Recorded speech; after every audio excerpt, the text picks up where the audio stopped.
미신을 좋아했던 레오나르다는 자신의 미래를 점치기 위해 오늘도 점쟁이를 찾았습니다. 점쟁이는 그녀를 보더니 몇몇 질문을 했고, 결혼하면 아이를 정말 많이 가지겠군 이라고 말했습니다. 원래 아이를 좋아했던 그녀는 점쟁이의 예언을 듣고 기뻐했는데 그 기쁨도 잠시, 이어지는 말에 안색이 굳었습니다. 그녀의 자식들이 모두 죽을 것이라 말했거든요.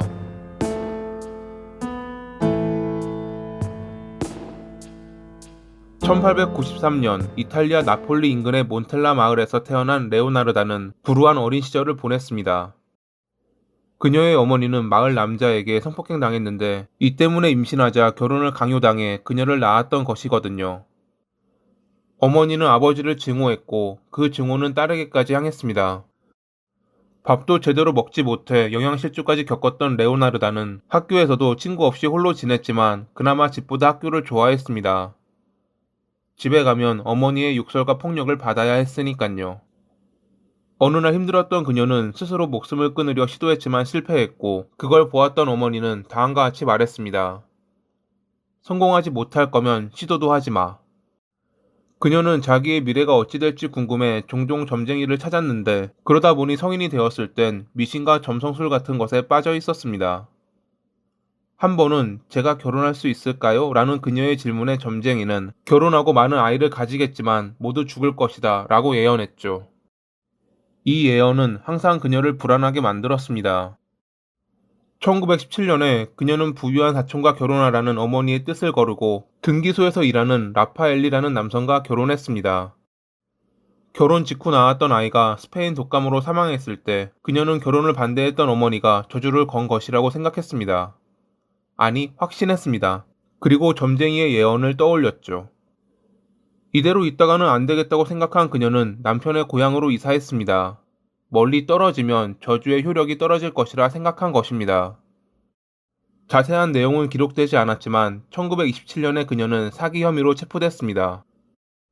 풀려난 뒤 그 마을에서 더 이상 살지 못하게 된 그녀와 남편은 다시 한번 북쪽에 있는 마을로 이사 갔는데 얼마 뒤 지진이 발생하며 마을에 큰 피해를 줘 거처를 잃었고 다시 또 코레지오로 이사해야 했습니다. 자신이 가는 곳마다 불행이 계속되자 그녀는 어머니의 저주가 사라지지 않았다고 여겼죠. 당시 파시스트였던 그녀는 아이를 많이 가지길 원했고 그러다 보니 17번의 임신을 했습니다. 하지만 3번의 유산과 10명의 아이가 어린 시절 사망하며 그녀에겐 1명의 딸과 3명의 아들만이 남았습니다. 점쟁이의 예언을 기억하고 있던 그녀는 남은 아이들을 지나치게 보호했습니다. 남편이 일하고 있었지만 아이들을 위해 돈이 더 필요했던 그녀는 집에서 빵을 굽고 차를 내어 손님들에게 팔았습니다. 음식 솜씨가 좋았고 거기에 어깨 너머로 배웠던 점을 사람들에게 쳐주었기에 생각보다 많은 이들이 그녀의 집을 찾았습니다. 사람들이 보기에 그녀는 친절하고 자상했으며 아이들에게 좋은 엄마였습니다. 하지만 대공황의 여파로 남편이 직장을 잃게 되며 그들은 불행에 빠졌습니다. 더 이상 일자리도 구하기 힘들어지자 남편은 매일 술을 마셨는데 그녀의 말에 따르면 그런 남편을 집에서 내보냈다고 합니다. 이 뒤로 남편의 행방에 대해 정확히 아는 사람은 없습니다. 고향으로 갔다, 어딘가로 떠났다, 살해당했다는 말이 있었지만 무엇 하나 증명할 길이 없는 내용들이었죠. 아무튼 남편이 사라지고 홀로 아이 넷을 키우며 살아가던 레오나르다는 빵을 먹으러 그녀의 집을 찾는 이들이 많았기에 생계를 유지할 수 있었습니다.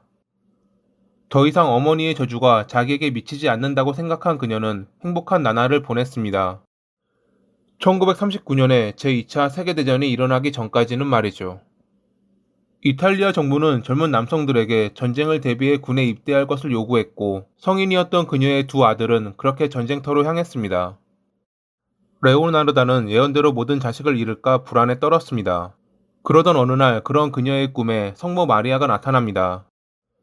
아이를 안고 있던 성모 마리아는 무고한 인간의 생명을 희생한다면 자식들을 살려주겠다고 말했고 그녀는 자식들만 무사할 수 있다면 무엇이든 할 수 있다며 고개를 끄덕였죠.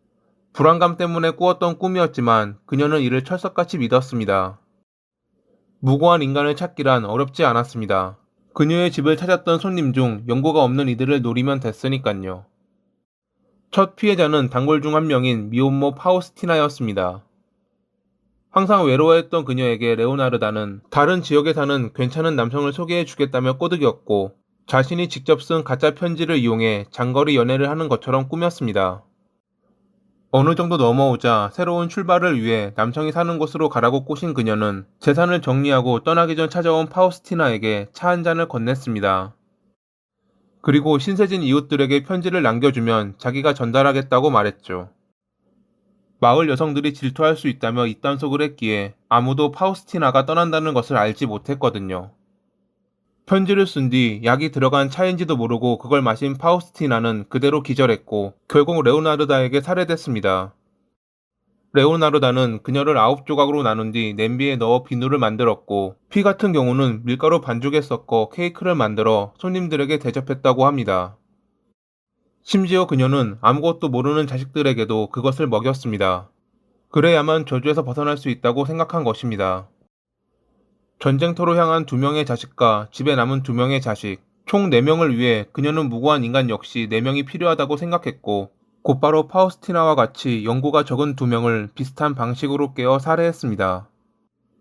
이제 1명만 더 살해하면 자기 자식들이 안전해질 거라 생각한 그녀였지만, 세 번째 피해자였던 버지니아의 시누이인 알베르티나가 새언니의 실종에 의문을 품으며 그녀의 범행은 막을 내렸습니다. 버지니아를 살해했을 때 앞선 범행과 마찬가지로 입단속을 시켰지만 그녀는 지인 3명에게 약간 내용을 달리해 떠난다고 말했고, 마지막에 그녀가 방문한 곳이 레오나르다의 집인 것을 알게 된 시누이가 이상함을 느끼고 경찰에 신고했던 것입니다. 레오나르다는 그녀를 보지 못했다고 부인했지만 경찰이 최근 들어 많은 돈을 사용한 것을 지적하자 답하지 못했습니다. 피해자들을 살해한 뒤 훔친 돈이었기에 당연히 그 출처를 말하지 못했던 것이었죠. 우선 그녀와 가까웠던 실종된 피해자 3명을 확인한 경찰은 그녀가 피해자의 보석 같은 물건들을 작물로 팔았던 것을 확인. 이를 증거로 그녀의 집을 조사할 수 있었고, 주방에 놓인 냄비에서 첫 번째 피해자였던 파우스티나의 위치를 발견했습니다. 경찰은 그녀가 그들을 살해한 뒤 증거를 인멸했다고 확신했지만 당시는 과학적 수사에 한계가 있던지라 이를 증명하기란 어려워 보였습니다. 레오나르다는 끝까지 입을 열지 않을 듯 보였고요. 하지만 이러한 범행을 그녀 혼자 벌였다는 것을 믿지 못한 경찰이 그녀의 아들을 체포하고 나서야 아들은 아무 상관없다며 입을 열었다고 합니다. 재판에서 유죄 판결을 받은 그녀는 30년의 징역을 선고받았고, 3년 동안 정신병동에서 치료를 받은 뒤 수감 생활을 이어가다 1970년 10월 15일에 뇌출혈로 인해 77살의 나이로 사망했습니다. 현재 로마의 범죄박물관에는 그녀가 사용했던 냄비를 포함해 이 사건에 관련된 여러 물품이 전시돼 있다고 합니다. 오늘의 이야기는 여기까지입니다. 항상 봐주셔서 감사합니다.